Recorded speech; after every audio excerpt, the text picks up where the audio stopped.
a reception that is very cold, that is very indifferent, and it's not good. And why I was saying that, why do I say that, Rogers? The institution of the presidency is very important for this country, and is a symbol of national unity. And the president should be able to go everywhere in the country and get good reception. When people start refusing to listen to condolence messages from our president, it really demeans the institution of the presidency.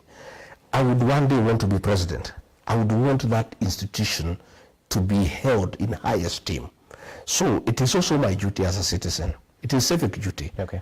Where I find the institution of the presidency will be demeaned by acts of the president, to advise him to think twice of removing Justice Martha Koome. Again, I also want to advise him, please stop disbanding the Supreme Court. It is not good for the country. All right. It will create problems. People will have serious doubts about the 2027 general elections, because if you put a bench that you have crafted, we already start going to the elections with a lot of doubts.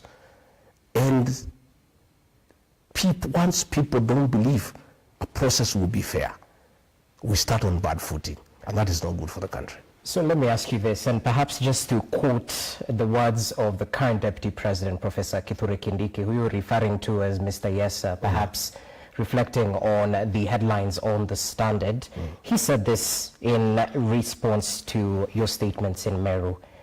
He questioned who defends the judges who may be innocent but do not have ethnic godfathers, perhaps hinting that, you know, the judiciary is apolitical. Politicians shouldn't perhaps interfere with the runnings of this independent arm. Mr. Yesa cannot have a different opinion. He is an employee of President William Ruto. President William Ruto wants to remove Martha Koome and the other 6 judges from the Supreme Court. So his work is to defend, but automatically. But the question... But I'm asking, he's trying to say that my defense of Martha Koome is ethnic. I want to ask Mr. Yesa, when I said that the Director General of the National Intelligence Service is incompetent, members of the Somali community came out with fury to defend him. I never heard Mr. Yesa say that that is ethnicity.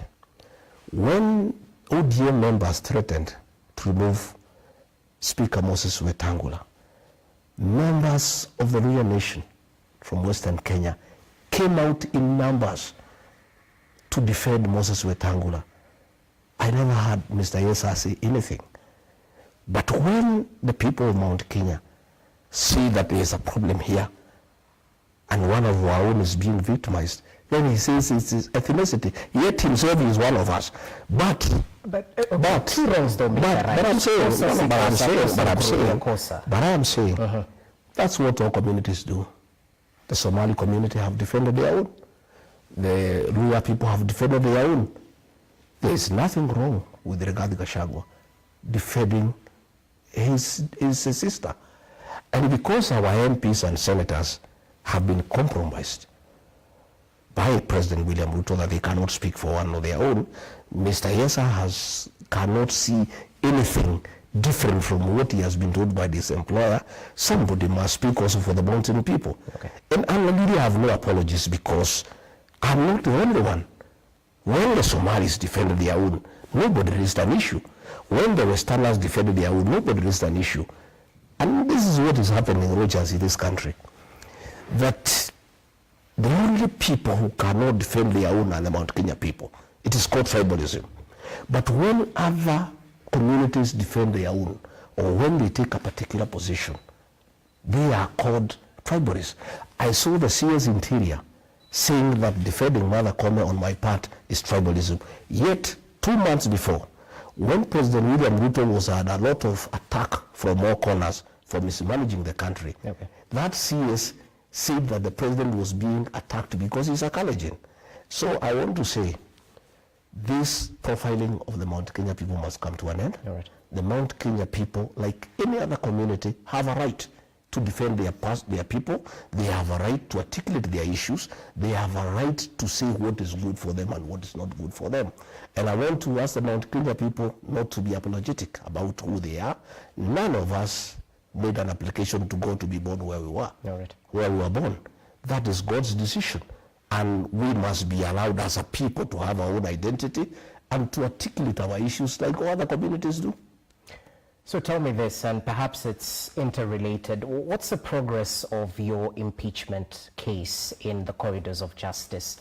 And equally, do you foresee an instance where you'll appeal all the way to the Supreme Court? I don't know. My lawyers will deal with it. Okay. By the way, I'm really list both about the impeachment and those matters in court. Is there any progress on that case? Yeah, we did file an appeal in the Court of Appeal. Yeah.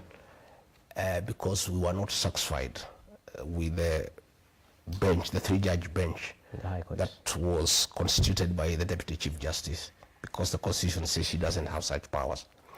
But the judges ruled that they should go ahead, and we did appeal to the Court of Appeal.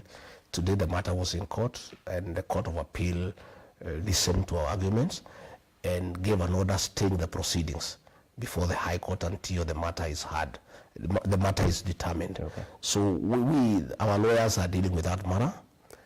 That's our lawyers. I am myself on another assignment, a very important assignment of crafting a new political strategy and joining the other people of Kenya to work out a mechanism of how to get this country back on track, how to make sure that we bring in a new government that will observe the rule of law, a government that will not abduct and kill our children, a government that will not make corruption the official government policy, a government that will listen to the people and that will not just be doing things with impunity. That, to me, is my focus.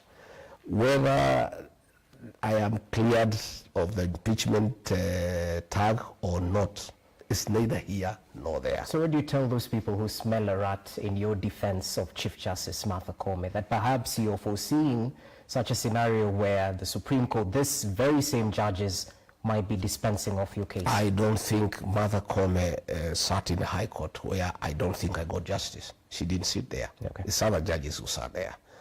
And I don't know whether the matter will ever get to the Supreme Court or not. But I've told you that matter to me is a very small matter. Okay. And it does not inform my thinking. All right.